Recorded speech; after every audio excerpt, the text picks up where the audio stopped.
Hello and welcome to the two-man power trip of wrestling. I am JP John Poz, and with me today is the hacker himself.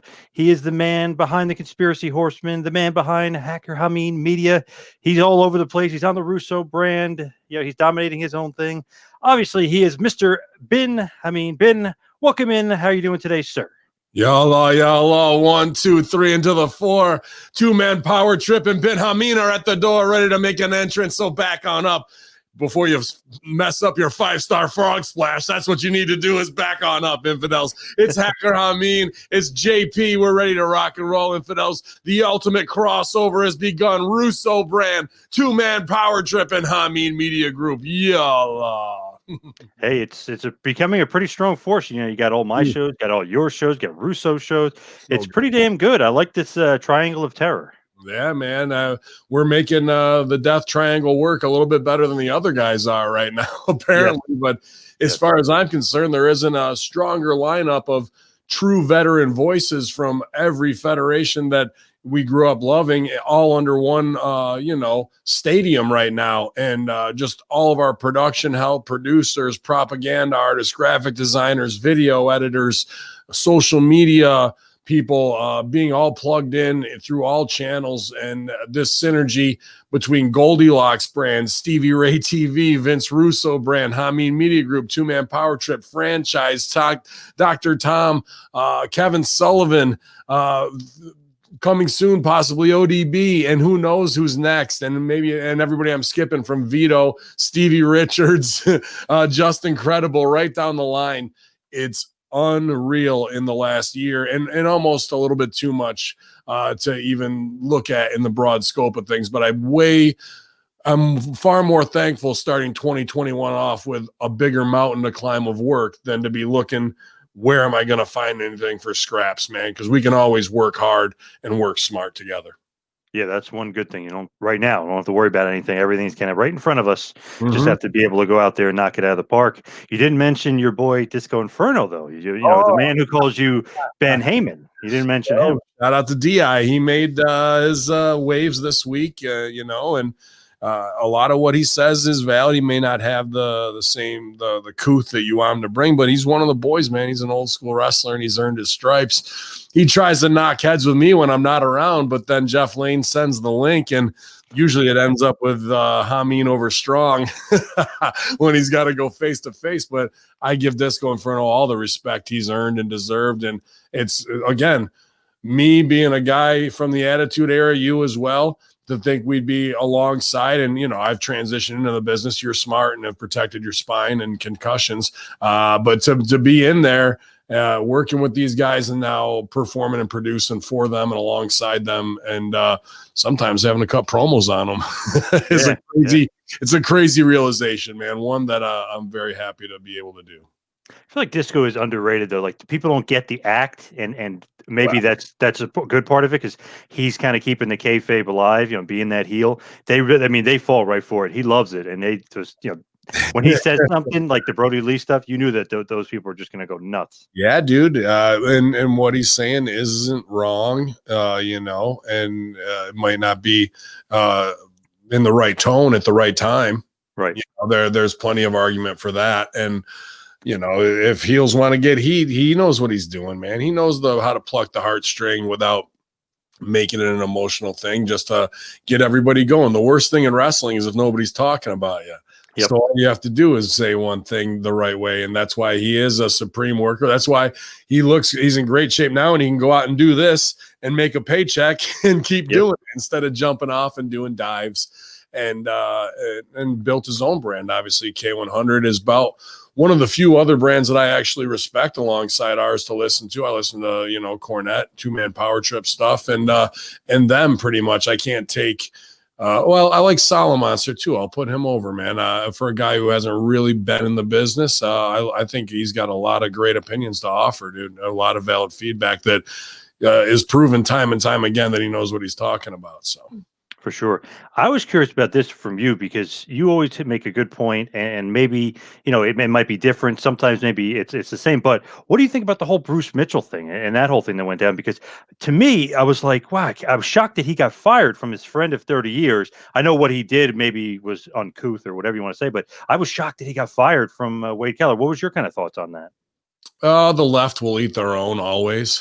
Mm, And you are one of the few, not you alone, but there are a lot of long established wrestling pundits. Russo got hot when I called them reporters and journalists the other day because he has an actual journalism degree, and I could see where he would, that wanted to become the underground gatekeepers and the dirt sheets, whatever.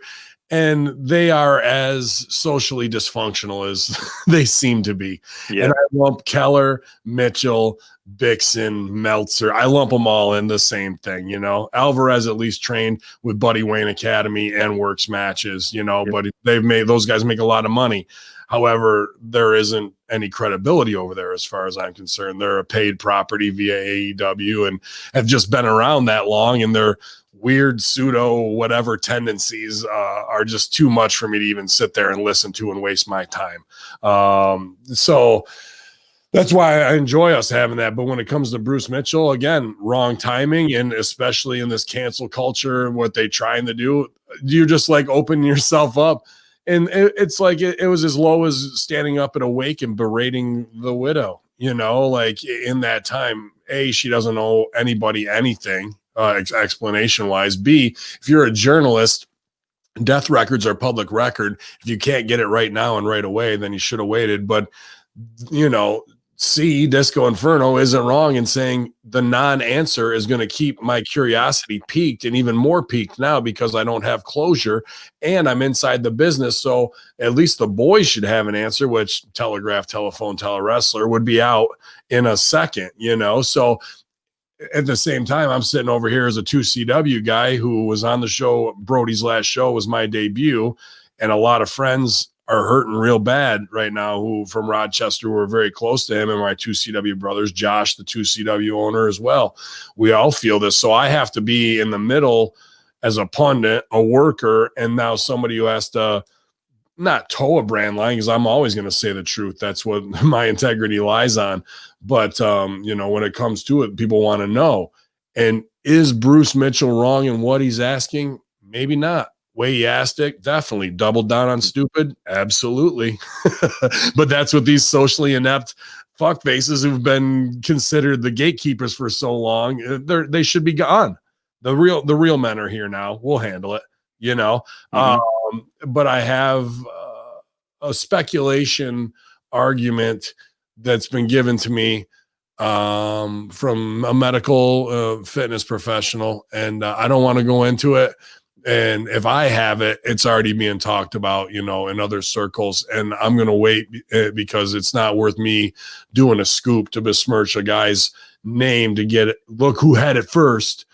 Because I care about Brody Lee and his family, and I had a ton of respect for the guy. He always treated me great, brought me into his home, and is a true man amongst men in a sea of guys who can be little pansy ass tattletales and all this other shit. This guy towed the line. And then he also knows what it's like to have to fucking try and eat soup with a big ass bush on the front of your face.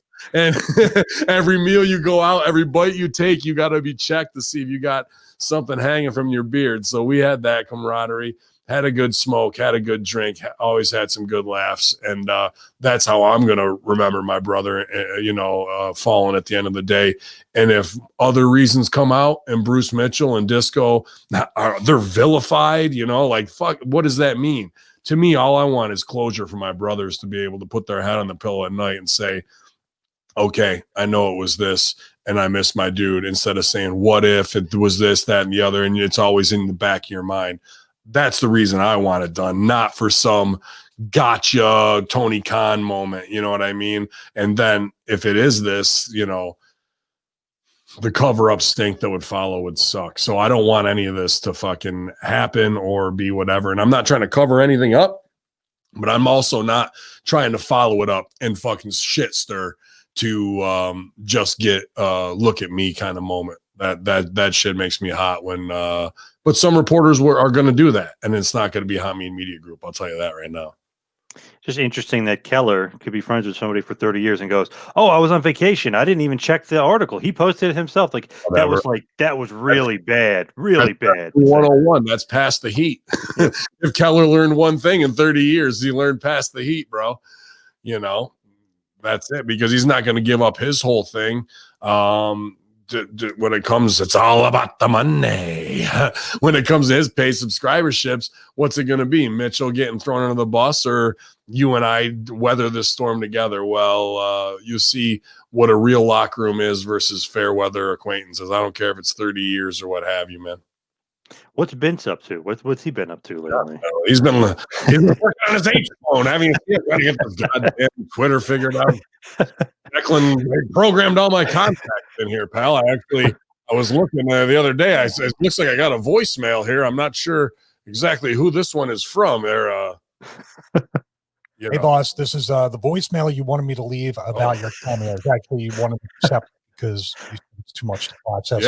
More than one cameo at a time. Just one. The first cameo is from Elon Musk. He's the owner of Tesla. My. He wanted you to send him a cameo congratulating him on being richer than you. God damn it, you son of a bitch, Musk. You're not richer than me, pal. You think you can build rockets? I'm going to build a rocket. We're going to have a Royal Rumble on the moon. The first one, pal, ever. And guess who's going over strong? That's right. Nia Jax on the moon, pal. She's the only one who's got the weight enough to weigh herself down. Everybody else going to be floating around. Yeah. I feel like he would do that, Vince. But he'd get fans up there. If he knows somebody's richer than him, and that there's a possible competition, he will open up a franchise on the moon and make sure he's going to build his own rockets. Declan, get my goddamn rocket clip. You know that awesome story with him and Trump, right? He got mad at Trump. Trump supposedly put like little shoulder pads in his jacket to make him look big. God damn it, he's trying to upstage me on my television program. Shoulders on that son of a bitch. Who's that big son of a bitch? Damn. Get Sullivan in here. Where's Lars? We had fun with it though, man. Russo Brand, Russo TWC for Master Shoot Theater, fun improvisation with all your favorite characters of the WWE universe making appearances, and or the WWE alternative universe, I should say, the underground. Maybe we're in Raw Underground. Yeah, let's bring that back. But and Russo TWC, great time every week with Stevie Richards and Vince Russo having some laughs, man. Where did you actually meet Russo? Like, how did you guys get together and create this masterpiece? Well, yeah, it's mainly digital friendships till we became face to face. So Stevie and I were doing work together, which actually the Conspiracy Horsemen came because Sal and I were friends from OVW, and GGP and him were friends, and obviously Sal and Stevie Richards. So we started sharing these conspiracies, and became friends with Mike Manna himself. And then that blossomed into us doing the Horsemen, then the Friday Locker Room, and then Stevie and I teaming up to be business partners together, just verbal handshake deal. And then Immortal Championship Wrestling and Dynasty Championship Wrestling started booking us together, whether it was me and GGP, because Chris Envy, who owned Dynasty, is a big supporter of the Horsemen and conspiracy theory. So they put us together in a new clique. We turned on the FBI, like Sal turned on Nunzio and Guido, and that was awesome. And, then we were kind of off to the races as actually being a clique in wrestling, not just these podcasters. Stevie and I do the Friday Veteran Locker Room together at Hamin Media Group, or hackerhamin.podbean.com, or Spotify, whatever you want. Just search Hacker Hamin, all one word. And run down the week's news and everything that we usually do. So when the shit went down with Vito and Bolin on Russo Brand, Russo was like, all right, you guys are going to get separated and go separate ways. And he was looking for help there. He put out, I'm looking for 2 veteran talents. Well, Stevie and I are like, why not? Stevie knows Russo from the Dr. Stevie stuff, Impact, everything, right? So he reaches out and Russo goes, oh man, bro. He goes, I just got hit up yesterday by Ryback and Pat Buck. which did not end well between Ryback and Pat Buck, who I managed Buck for I was in a program with Buck at OVW for a year in Conway. And then Ryback is, also OVW 101 and worked with him and wrote for him in DCW. And we actually crafted the original Ryback character from scratch. So, I'm like, I can't jump these guys, what am I going to do? But it ends up that doesn't work out. Like 3 or 4 days later, Russo gets back to us and we start doing the Raw and SmackDown review with him. And, I can do 1,000 characters, man. I'm a professional improviser. So, I've been doing Vince for my buddies for a long time, and I can do a fair amount of other guys, Jason Sensation style, and it just, with my improv background, that 1 or 2 minutes that I originally would do on the Raw and SmackDown review, I can go 20 minutes, a half hour, you know what I mean? An hour in character. If the scene's right, you'll feel it when it's time to change or move. But Master Shoot became its own show unto itself on Russo's Patreon. So getting a little bit of money or paid, but I'm thankful for all of it, to improvise as Vince McMahon, or Vince, if you will, and whatever other character is, it's a crazy thing to me. And I look forward to it every week. It's really the highlight of my week, man. Yeah, it's awesome, man. It's so funny. Obviously Stevie plays a straight man.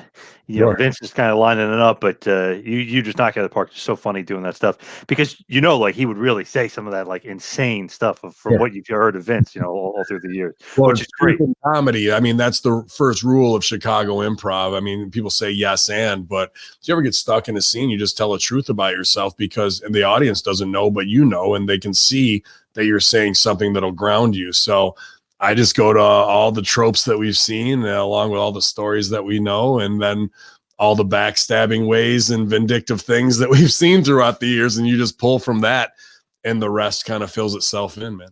Yeah, good. It's good stuff for sure. So, what do you kind of think about Russo, the writer? I mean, so many people have different opinions on him. Obviously, I know you're very friendly with him, but what do you think about him as the writer? Why is he kind of overlooked, and why is the wrestling business one of those businesses where success doesn't actually equal like a great resume to the marks, to the fans? Like, how come he's got this great resume, but it doesn't kind of equate? It's almost like you did so well, we got to knock you down a peg.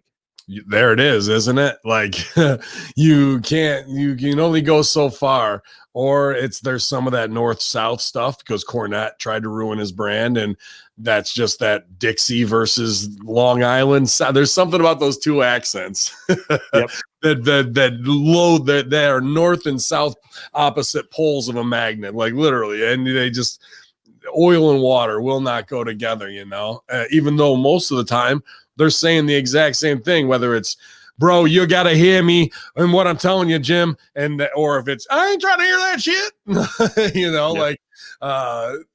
both of them sound like ribs, one sounds like an old Jewish woman and the other one sounds like Crazy Cooter down in Hazard County. Like, and it pops me, man. And their characters unto themselves. But when it comes to Russo, the numbers are indisputable. The creative's indisputable. And we lived in that 90s renaissance where it was Jerry Springer, where it was Club MTV, where it was that. And he was one of the few who could say, let me pull from pop culture right now and paint with that brush all over WWE's canvas. Vince can't do that. They can't look at how they ruin cool guys every week, from black cool guys in the Hurt Business to sexy cool guys in Drew McIntyre and Sheamus, to make them talk about whiskey drinking and all the stereotypical bullshit that's him and Bruce, who are so out of touch with anything that's cool. So that's where Ed Ferrara and Vince Russo definitely changed the game. Now, do they write bad and corny shit? Yeah, but look at the talent that they were dealing with versus the talent now. That is a Shark Tank, from the Click, Sean, HBK, to Triple H, to fucking Vince himself, Austin, writing for The Rock. You got to get through all these landmines, Mick Foley, of who can work with each other while they're trying to be the top guy, and then keep your mid card straight. And I think the Val Venus stuff, the right to censor stuff, that's where we need to be back to, bro. And these things that we have that are gifts given to us, they make a great move in the Forgotten Sons. What if the Forgotten Sons were on the streets yesterday and that was going down in the backdrop, bro? And they are in front of the Capitol building. You wouldn't have had to pay a dime for that. And you know how real that would be in wrestling compared to what do we got now? The nameless, faceless knights of the lone wolf. Like, what the fuck, bro? And the other guy's repackaged with Sheamus as a roadie. Like, we're missing. Oh, Elias. Yeah. Yep. Yeah. You know, like if that was Russo with he would have seen the opportunity to get the Forgotten Sons inside the Capitol and be putting over Trump on the promo and actually get him on the Senate floor. Yesterday, they did all that stuff to whatever theater of the absurd you want to believe it is, false flag or the real deal, whatever side. I don't care you're on. I'm talking from a wrestling bullshit angle perspective as a producer right here.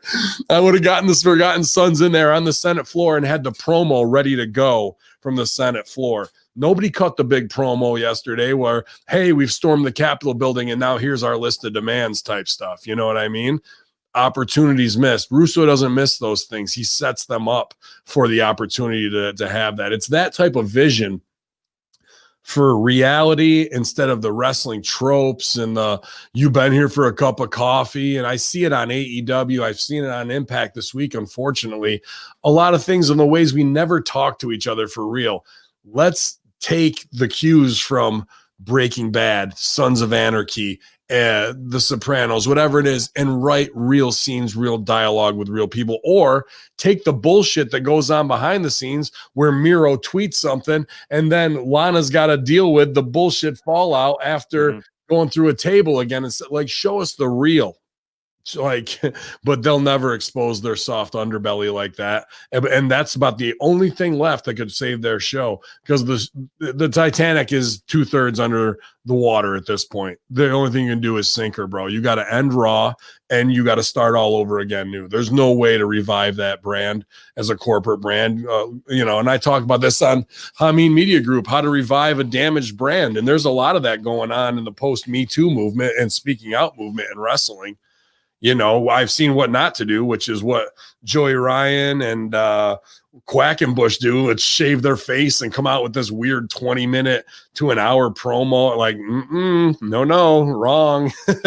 So WWE's got even way more work to do than that, because they've been molesting us with some bad touches for a long time. For sure.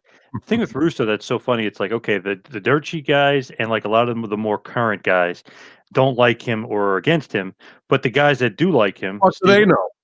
What do they know? Exactly. How many wrestling shows have those guys written? And the guys that do like him, Steve Austin, The Rock, Goldust, Mick Foley, pretty big names. I would say they do. What do those? But isn't that weird though? Those guys love him, but the other guys don't. But those guys drew all the money, and the guys today not so much. And time again, because that's just America 101. Build people up to tear them down so you can stand over them and say, see, I'm better than you. You sucked. You put something on a poll. I got one fucking line on a poll. Like, and then the Russo loyalists come out and get into the threads or whatever. I see it all. I'm Hacker Hamin. But that's just, are you going to sell for these people who've never done anything in their life? Or are you going to be like, all right, I'm going to listen to the pros? And not only that, you want the Stooge Report. That's why we call ourselves Black Market Creative, because Elias did reach out, because Baron Corbin does reach out. And then when he goes to pitch something, he has to pitch it over the phone 3 weeks later to McMahon over the phone, try and pitch a creative idea over the phone. Like, that's how little they care about their performers and their process, bro. And that they'll build a guy like Drew McIntyre up only to crush him for no reason, because of the old man changes like he takes Viagra. He gets a stiff one and that's it. We're on to something else. So, there's got to be a vote of no confidence soon, where people just say, no, you're not doing this anymore. You've damaged this product enough, because his own people come to us for ideas. We've had 3 or 4 things bastardized on TV that have been taken off already, just because they don't even know how to execute them properly. You give them gold and they're gonna turn it into dirt at the end of the day. They just cannot. And that goes the same with this country. Why do we have people who are 74 years old running this country? why there should be a cutoff age of 65. You know these people in these coffee shops every morning saying ridiculous things that they are just repeating from the news and bastardizing it. Like you know how your parents are when they say some wild shit where it's just like, okay, you're just talking to hear your own voice. And that's the level of people we have running this country as well as this company. And you can't hope for any success in either arena at this point, man. I feel like if you're going to bring in a creative guy and you bring in Bruce, who is not known as being a creative guy, he's known as being more of like the producer, he can get things done behind the scenes. Never was great and creative when he was in charge of creative. It was more of a cartoony kind of stuff. So was he just brought in to kind of just be Vince's like real filter, not what they say, Russo was. Oh, he's there to be the yes man. He's there to be like the yes man. That's it. Right because he's not a creative guy. Normally speaking, doesn't throw that out at you. So he'll get Vince wound up to do ribs like the Lana thing, and they'll chuckle about it so he can play the boys club card that I'm with Vince and we'll write this into the creative, because that's not a real creative decision. That's a vindictive get back. You know what I mean? Yep. And they can try and cover it whatever way they wanted to, the same way they did with Mickie James for no reason whatsoever. And that will only take you so far. It's not going to fix anything. All that does is give you a closer yes man to keep you placated. It's like a babysitter situation where he's not crying right now. We'll do anything to keep the kid from crying. And then at the end of the day, everything around you, the house has been burned down. The kid's alive, but the house is fucking burned down because, hey, we didn't want him to cry, so we let him play with matches. Did he drop the match on Alexa Bliss? I don't know. Did he do that? It's just, and at the end of the day, Bruce will get tossed on that fire as another scapegoat. We had the meeting with Jacob Ullman at Fox going on 2 years ago this June. And they were at a 3.1 on SmackDown at that time.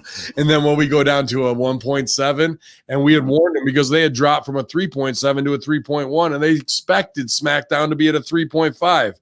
His answer, after making me write a 4-page consultation agreement, which they then didn't get back to us on, was still sitting on his desk, was to mark out and hire Eric Bischoff and Paul Heyman as the GMs. Whoa, Vince loves that. You know why?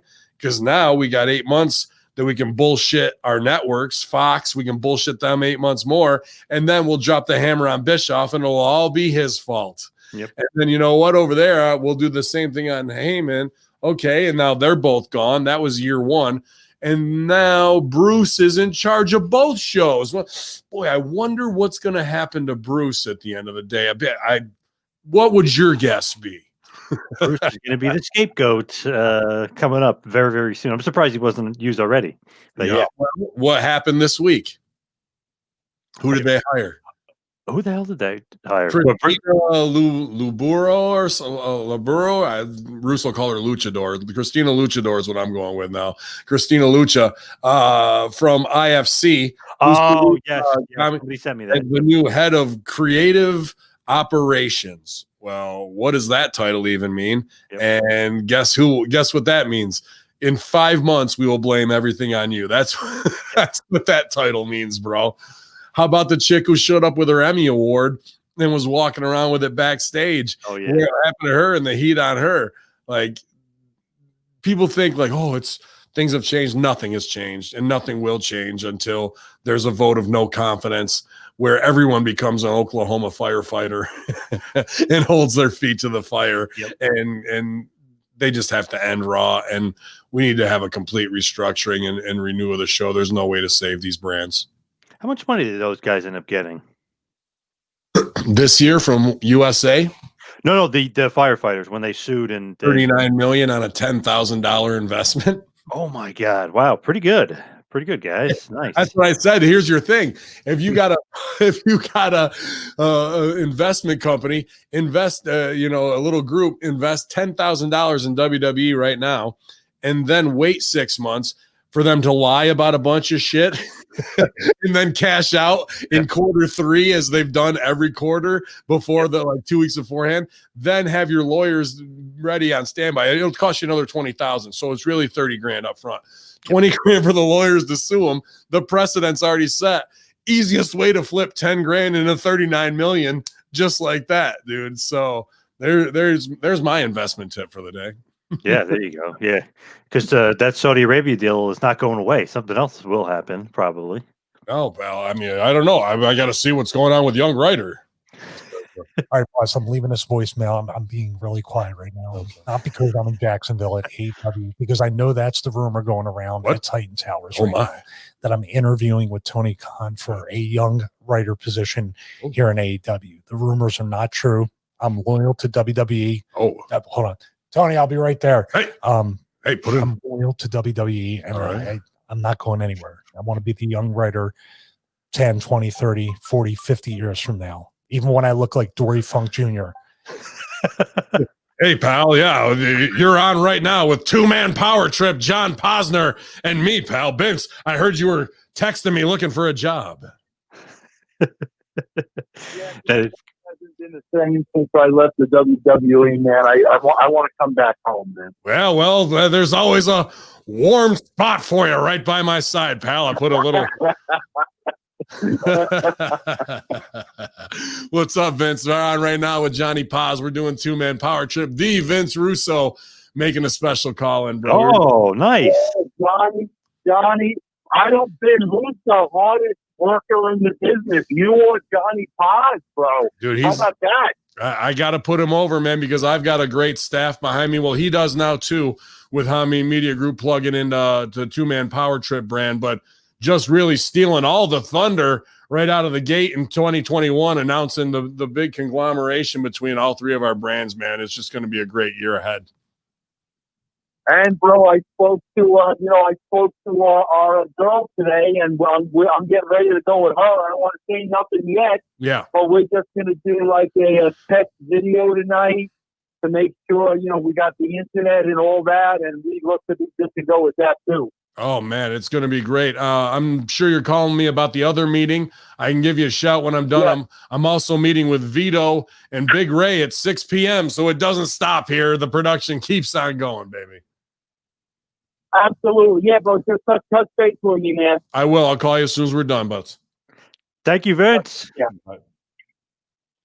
There it is. Can't be more than that for you. Live. Yeah, look at that. Wow, that's awesome. Nice little pop-in. Yeah. From Vince. That's awesome. Nice. He is probably calling you to set up some more Master Shoot Theater, I'm sure. Yeah, probably that. There's you got a lot going up. We got Stevie Ray TV Patreon launching, and just trying to get the workflow and process figured out, and everything along those lines. And right now, Rip Rogers podcast getting recorded too. So everybody, it's all hands on deck, man. And everybody has just been kicking ass first week of 2021. The opportunities I was blown away yesterday. Yesterday and today could be two of the best days in Hamin Media Group history as far as teamwork and opportunity being created, man.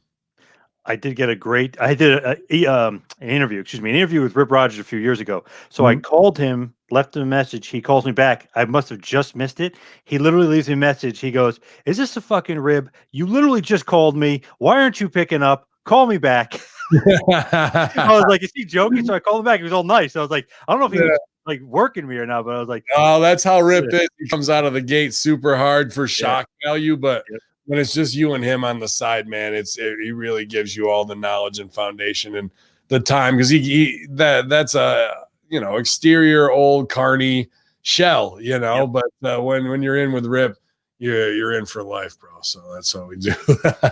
But yeah, get with him, man. Hustler Podcast. You can get the official Rip Rogers FR podcast if you want to be swearing at and hear all types of great vulgarity stories. Patreon.com/Hamin Media Group right now. Yeah, how is that with Rip? Did you train under Rip? I mean, obviously OVW you have some time, but was he like your main trainer, or did you go? I'm a Rip Rogers guy, 100%, bro. So was he your finishing school guy, or was he your main trainer all the way through? My main trainer, in the beginning it was, and I wish I had, and this is something I do regret, because it was Nick Dinsmore and Matt Capitelli at the time. And I mean, I would know him and we'd see, watch, but like I reached out when I was in Chicago and Rip responded. So Rip brought me in. So I started right in the intermediate class. And dude, I'm not in the greatest shape now, but I was a big fat bastard then. And, you know, being a comedian, you are kind of like these archetypes in Chicago. And there's a lot of guys that are like the Chris Farley semi wannabe, you know what I mean? And I was more like Dan Aykroyd-esque, but I guess that you're just that guy on the team. You're the big guy on the team, right? So once you go to wrestling, I wanted to prove, you know, I'm not going to tell nobody what to do unless I can do it too. Like, that's just the work ethic I come with. And Rip would have me puking in the corner 40 minutes into a 3-hour practice, bro. And, you know, fucking blew my bursa sack out on the first day on dropping an elbow the wrong way. And he let me do it just to fuck myself up. And, you know, like on missed elbow drops, dumb shit, like until I learned it all the hard way. And then he started Derby City Wrestling, the student show, which even had 100,000 plus viewers on TV. And he wrote the first 22 episodes to like get Adam Revolver and Ted McNailer, who's on Dr. Ted, who's on Hamin Media Group. You know, we were working together, and Martin Evans, who's a BBC correspondent in UK. And he gave it over to us, and from there we wrote 50 episodes until it got canceled, thanks to Brock Lesnar. But then I also wrote another 70 episodes OVW main TV. So after Rip went hands off with it in like schools for those first 22, I just started applying my improv stuff and teaching all those guys, Jamin, Serena, Power, and everybody that style. And I really was able to, we were able to create something really special. And JTG came back, you know, Damian Sandow, Ryback got relaunched and re-signed off of that. Serena did great stuff for us. I think we had Dolph Ziggler one match. We had both the Crime Time, Al Snow.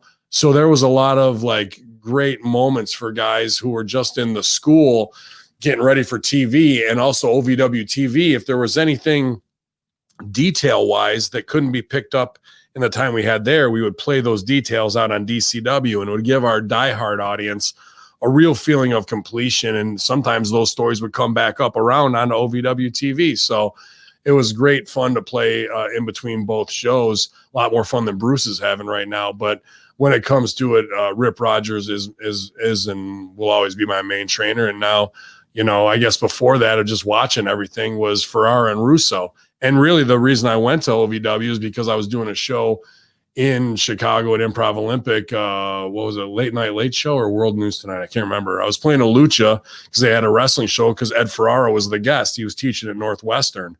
And he and I closed down Improv Olympic till 3-4 in the morning, drinking as many beers as we could. And he treated me very well for the mark I was at the time. And told me that's where I need to go if I'm to be serious. It's his, you know, he said it's the same as this is right here at Improv Olympic Training Center, that until you go to get to the next level, you're right on the cusp of it. And Jordan Klepper was the host of that show, and he's on Daily Show and everything. Yeah. Yep. So, you know, it was really Ferrara crossing my path that sent me to OVW, Rip Rogers guy, all through my career. And now I'm working side by side with Russo. So it's a strange pattern. Sorry, dogs of war going off. Amazon must be here. Amazon's dropping off some packages up front. Yeah. I actually, and I don't know if I ever mentioned this to you, I took a couple writing classes with Ed Ferrara. He came up to New Jersey a couple of years ago. I took some writing classes. Man, people think like, oh, he wrote, you know, Crash TV, did this. He is like a genius writer. He knows like the structure. Screenplay, dude. Yeah, he's great. Yes. Oh, a brilliant mind and a great guy, man. And really into sci-fi and trippy things, dude. And a mind you wouldn't think, you know, what do you think of the Oklahoma scene and all that little bullshit heat? And like, it's so much more than that, dude. Such a brilliant mind. So when it goes back to your original question there with Russo and all that, F all those people, because they don't know, bro. They really don't know at the end of the day what it takes to be able to write multiple segments across long-term business, cross those worlds while managing things like stupid people who want payback and cheap politics, and then somebody getting hurt, somebody dying of a drug overdose, like all those things. You might start out with one script. What's going to come out on the other end is something else completely, you know? So both of those guys are so underrated, just being able to survive in this business at that level. people have no idea, because there really isn't any other business aside from American politics that can compare to it, bro. I've worked in Fortune 500 companies as a marketing expert, and I've seen some real crazy shit. It doesn't compare to fucking comedy, wrestling, or politics. Those are the three craziest businesses I've been in, man. So you do have experience writing, obviously, and you're still kind of interested. Did you really put in, a resume and send out some feelers to be the head of creative for WWE, or was that kind of a work? No, I sent it out. Like I stopped doing it for a while because I did it since 2004. Maybe not for the head, but like, get all the way up. But I've been blackballed for being this character, picking up the Muhammad Hassan, torch and being the next guy. And that's fine, because that leads to my conspiracy theorist 9/11 truth movement, which will never, go away until things like yesterday happened and really exposed people. But sorry, the original question was, I got off base there. So are you really interested in becoming the head of creative? Yeah, man. That's what I remember when I was in improv early ago. If I could take this and take this to WWE, this will change everything for 1,000 times better than it even is now, right? And this was like 2005 when I thought things were sucking. Yep. And now we're in 2020, and where are we, right? Yep. So I knew this was the key, and that I had something special with my wrestling knowledge and being able to cross this over, that if I can complete this Jedi training, I could step through and be a master, and that, sure, I can say all I want and piss people off or however they're going to feel about it. But at the end of the day, time vindicates me over and over and over again. And instead of doing the right things in a new way that would be magical for them, they choose to just turn a blind eye. I keep applying, and I've been called back on other gigs, and then they're like, all right, we're going to send you to second round interview. And then somebody pulls the plug instantly. I interviewed in Stanford for 2 days in 2008. Wow. And then Freddie Prinze Jr. got that gig. Yep, and remember that. Yeah. And then, that's when I started my indie career. I left OVW, 2CW, yada, yada, yada. But now when I apply, yeah, it's $600,000. It's $700,000. Why wouldn't I'm not going to devalue myself. They could have got me for $90K 10 years ago and paid off student loans. But now I roll with the greatest writer in the history of the business. I feel, at least he says it, that I impress him every week with my knowledge. So if he's the guy who made your product, then what am I? The next version of him. I'm a superstar player. I have to believe that in myself, and that I've paid my dues 10 times over in comedy and in wrestling and in performance and having a professional marketing and professor career as well. And now podcasting, as we're doing here. So they can keep on the road that they want to, because I don't need them, but they need me, at the end of the day. And if they don't, then good luck to you. But if you're going to bring me in to really do what needs to be done, it's actually 700,000 now by the time this podcast is over. I probably wouldn't go 600, maybe 666,000, pal. That's all I'm going to offer you. All right. Hey, Russo is getting $1 million from WCW. Come on. Yeah, but I'm not tried and tested and then jump ship. Yeah. Now, if I did 2 years at WWE and brought the ratings up a full 1 million viewers, and I go to Tony Khan, believe me, I'm going for double what they got me for. And then I'll go back to Vince and go, it's $2 million. And if you can't invest that when USA Network's giving you $462 million this year to produce that dog shit that you laid out this week, well, good luck to you, pal. Fuck them, because that's all you're gonna get. Like, that is your best effort. Meanwhile, I can outright that in my sleep on, or getting up in the middle of the night. In 20 minutes, I could have written better show front to back than that. But it's really not that. I think that show this week was good. It's that a senile, sick man chopped it all up and nobody stepped up to stop him. That's their biggest problem. And if that's what I have to be, to look into his face and say, no, no, we're not doing that. Then I will be. And if I get fired right there, so be it. But I'm not going to go, yeah, best idea ever would be to switch Randy Orton and Drew McIntyre in the finish here and undo all the threaded business that we just did on Raw so you can have your match with Drew and Goldberg, even though we wrote this whole show to pay off with the Legends and Randy Orton falling on his ass. Now, nothing makes sense. If you do that, that's just to placate you in a crazy way. Why would we do that? I will look right in his face and say that. Will anybody else on his staff?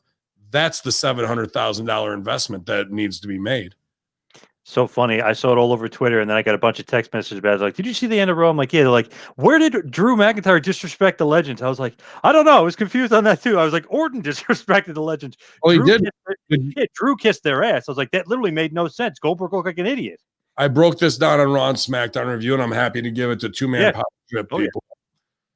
Here's what happened, and they even said Drew was hot, and this happened on Saturday, which doesn't excuse it, because if you had Saturday to Monday to fix this and you didn't, you still went with that, you are fucked and you deserve to be fired. Okay, let me just start there. The creative team writes a great show. From the cliffhanger of Alexa Bliss about to be lit on fire, we would have picked up the show there, okay? I absolutely believe they were gonna.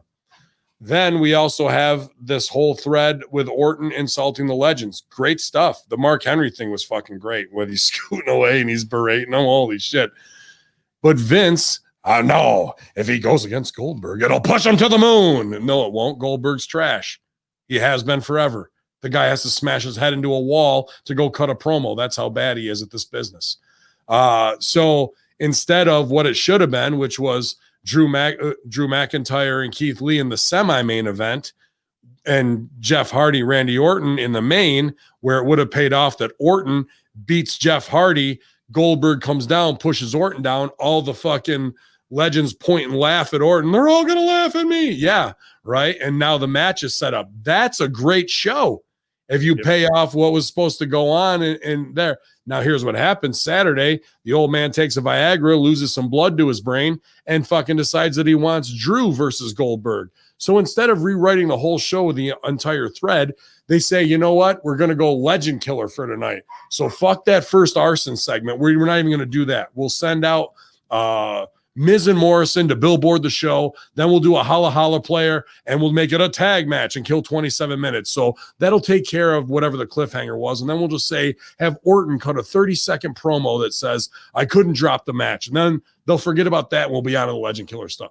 That's the fix they came up with on a Monday, between Saturday and Monday, while switching the main event to kill the entire threaded thing, because an audience of one wanted it that way, instead of a cast and writing room of 30 saying, no, this is our piece as a creative, and if you do this, it's going to destroy this show, and we can't work under these conditions going forward if you're going to continue to do this and usurp our creative efforts week in and week out.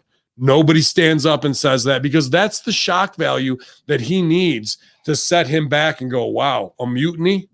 You know, what's he going to go? Fuck it, I'll run the cameras myself. I'll be in the... He can't. You just need to slap these 74-year-olds with the truth that are the same people in your Dunkin' Donuts, Dippin' Donuts, talking some wild shit, and be like, no, that's not the way things are, and you're delusional. This is the reality of the world, and this is why your generation has destroyed it, okay? Because of your complacency, because of your ignorance, because of your want to toe these lines of vindictiveness. Like, it's all within them, bro. And until that happens, or someone steps up to make that happen, you're not going to have any success at all, dude. So that's how he chopped that show up, and then they actually put it out there on TV thinking everything was going to go okay, bro. Horrible. Makes no sense. Because then at least Goldberg can go over because the Fiend can return. Dude, should have came out there. It should have been Goldberg to stop him, right? It should have been Orton and Goldberg, and not even Goldberg hitting him. Goldberg is like the block in the road for you're teasing it.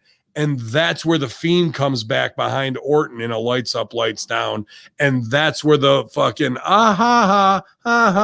from all the should happen. Instead, Drew is in the scene. You ever seen that one Always Sunny in Philadelphia where they remake Lethal Weapon? No. Mac is playing the black guy, and then Riggs and Murtaugh. Yeah, Raging Murder. And then in the last scene, they just switch actors in the movie they were making. That exact same movie, bro. Yeah. Right? Like imagine you're watching Batman with Christian Bale, and all of a sudden in the last scene, Batman is Michael Keaton. You're like, what the fuck? Just what happened here, bro? Yep. That's what they did on Raw this week. So basically, he just wanted Goldberg McIntyre. He didn't care about the rest of the show. I was going to go down. Didn't give a fuck about the threaded story throughout the show, bro. So bad. Will sacrifice his show and the cinematic cliffhanger and then throw guys in on the front end just to billboard the show and say, fuck it, could kill a half hour. Wow. Horrible. Wow, bro. That's bad. You think I'm not worth 700? I think we just went up to 750,000, bro, in that conversation right there. There you go. What about, let's say you don't want to work for WWE. What about, would you ever work as a writer or would want to work for AEW? Absolutely. I'll work anywhere, man. I'd love the NWA, AEW, and AEW needs a big brother. I mean, I've worked with all those guys. The Young Bucks were hot because of 2CW, and I was part of the brain trust there. You know, when we brought in Omega, we brought in all these acts that you've seen, all came through 2C. It was New Japan, 2CW, and PWG. Without that, there'd be no AEW. Okay. So, you know, and I came up with Cody. So there's no reason. And Cody and Spears is probably my favorite feud in the history of wrestling that I've ever watched live, bro. It was the way Al Snow crafted that, and to not restart that and bring Al Snow in and play out they can't have the old footage because WWE's got it, you know, but you could bring Al in to talk about how these guys were boys and you knew there was a magic there. They, as much as they liked each other, you knew they were going to hate each other that much more. You could pick up that story from 15 years ago, start it now because they can't get Spears right to save his life. And he's one of the best workers they got on their fucking roster, bro. That things like that kill me where I have to sit back. And I do have influence at AEW as just, again, black market creative, you know, we can stooge it. People know like who's the best wrestler on their entire roster. AEW, who the hell is good? Which is a bad thing on my part, trying to think of who the hell's good. Cody's pretty good. He's one of the only guys I care about. Omega's pretty good. They're not the best wrestler, though. FTR's pretty good. Still not as good as this one. Who the hell? I'm trying to think who the hell's on TV every week. She's not on TV every week, unfortunately. Well, maybe fortunately. Oh, your girl Serena Deeb? She is the best wrestler in all of AEW and can get anybody over. And when she came back from obscurity from the CM Punk stuff to the Mae Young Classic, who do you think is helping with that? When it comes from end of NXT to AEW, who do you think one is helping with that? Okay, so I'm not here to Barry Horowitz myself in any way, but my hands and extension of my creative mind go very far. And it's a lot with Hamin Media Group. Chris Silvio, a phenomenal trainer, my OVW brother, his tag partner is, in my opinion, the best producer in NXT, and it was on Impact too, Jimmy Paradise. And his wife or future wife is Tanae, or a Rebel, you know. And so all the time is bleeding over, and everywhere we go. And Chris Silvio on my platform, it works out at Seidel Dojo. Like we're all looking out for each other, and we were all at OVW together, and we're all the same core of workers who get it. And Khan needs people who aren't there to pick his pockets, who can big brother him a little bit and for his own, you know, his own good, really. And things like Matt Hardy having a concussion and other things that would fall on their face wouldn't happen, you know, and wouldn't open them up to scrutiny of where you say, I'm not Triple H, and you smash a fucking chair, which was good TV. But then everything you do after that is exactly like what Game would do. So, you know, we got to have a little vision of ourselves, man. And if that's old Heater Hamin to be the one to do it, well, I got shoulders wide enough, bro. And to me, if Moxley is supposed to be this like Steve Austin type character, why would he take a month off to say, oh, I'm going to get my revenge on you? Austin, when he got screwed over, literally tried to take over the show the next night. Then he kidnapped Vince. You know what I mean? Like he literally was trying to kill everybody. Well, over, you know? It's tough to plot revenge in this digital age. There's a lot of people listening. You got to be very careful about what you do, which, you know, my character is very good at revenge. Khan said you can't kidnap a wrestler. I say, to hell with that. The kidnapping angle is one of the best angles I do as Hamin. You know, I've done it a couple times. So, you know, whether it was Jessica Havoc, Serena, I'll kidnap Khan and make him into a radicalized Muslim if you want, bro. You know, all that shit. But anything can be done if the work is treated with the proper respect. As long as you play true to the scene, true to the game and the reality you create, you can take your audience on an incredible ride. They had the opportunity to do it with Firefly Funhouse, and they totally fucking blew it out their asses. You don't have Randy Orton just walk onto the set of Firefly Funhouse and start throwing the puppets around, showing that the puppets are fake and that this is nothing more than a set. Randy Orton has to be brought in through some mythical means into that world. But instead, we just blow it out our ass. Or we want people to believe that Maria Kanellis is at the fucking gynecologist. Meanwhile, the wall has a picture hung on it, and the wall is a curtain. Yep. Get the fuck out of here. You want to do Matt Hardy, broken Matt Hardy shit, and the blue screen isn't ironed in the background? You're done. You're fired. Like, these things don't go on in professional production, and they don't get missed. You know, so that to me, that's it. If it was me to go to WWE, I couldn't do this in AEW. But to get that position, it's me walking in, going to Borash in Paradise, going, who stays? And just tell me who's essential, and you get 3 picks each.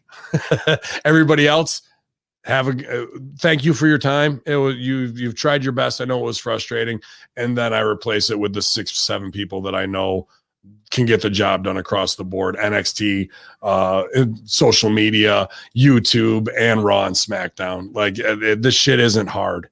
It just needs to be done by the right people. Yep. Feel like, I don't know, for him it's like it's very inexperienced. He does a lot of like paint by numbers booking. It's a lot of like rudimentary stuff. Feel like, I don't know, he needs somebody in there booking. It's crazy that just, you know, this like kind of rookie promoter is just going to start booking. That's what the Sharks do. We circle, bro, and take bites out of guys who got $7 billion. They brag about it and floss it. There's thousands of things. Don't dive in the first match. Don't be fighting on the outside of the ring in the first match. Don't stop doing double booking business on top of it. The finish is the psychological closure in a wrestling segment. And every time they do a finish with decent psychological closure, he steps right on that moment by sending somebody to do a beatdown, and you just killed everything you built to, and you're on to the next one instead of letting it settle. Next week we start this and da-da-da. You can step on the business once a show, maybe twice if you do it guys and girls, but really I watch them do it 6 out of 8 segments on the show. So it's like the pin means nothing.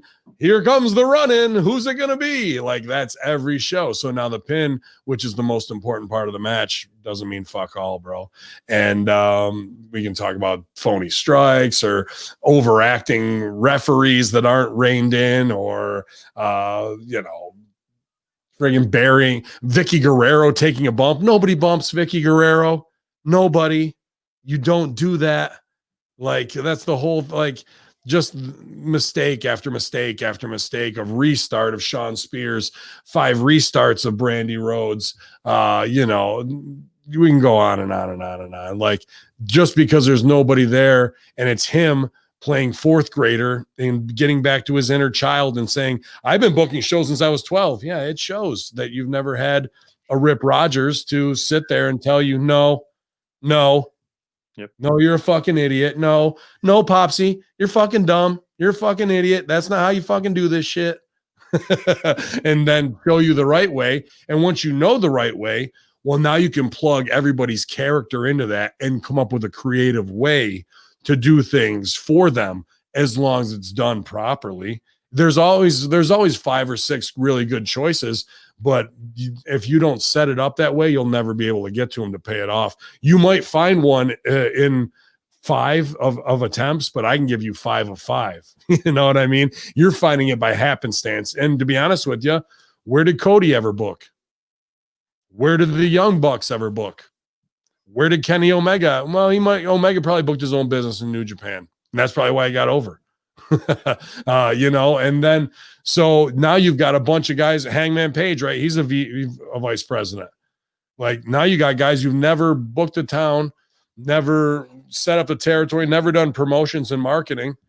And I don't care if you want to say you got a chief marketing officer. Why doesn't said this on Light the Fuse? How is Darby Allin standing in the ring last night for the weigh-in with a skateboard, and it's not a Birdhouse Projects Tony Hawk skateboard that is Darby Allin's model and version? The fact that that's happening alone, somebody's fired. In my opinion, these are the things that are $1 million generators that cannot just be overlooked because somebody wants to play wrestling. They want to have their own little fed. If we're going to do this, we're going to do this shit right.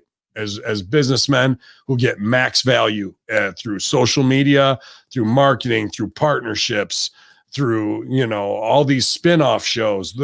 Every time they do something brilliant to bring somebody in, it's a complete botch. Yep. Last night, Snoop Dogg stands in a scene for 5 minutes and doesn't say shit, and then delivers the goofiest splash you've ever seen. So they expose them and not protect them, and now hurt one of their wrestlers by having a 50-year-old rapper do a terrible splash on him instead of having Snoop rap against the kids who are rapping on the show. Yep. Wouldn't that make even just a little bit of sense to shine those guys? Yeah, we bring in Mike Tyson and his crew, half drunk, coked up, and then we got Mike Tyson at ringside. What do? Put the camera on him while he yawns. Well, that's fucking great. Oh, we got Shaq. Shaq is backing Jade Cargill. We don't have a way out of this because we got to get Brandy over again. Brandy throws water in Shaq's face. Shaq's supposed to fight Cody. Is Shaq fighting Cody?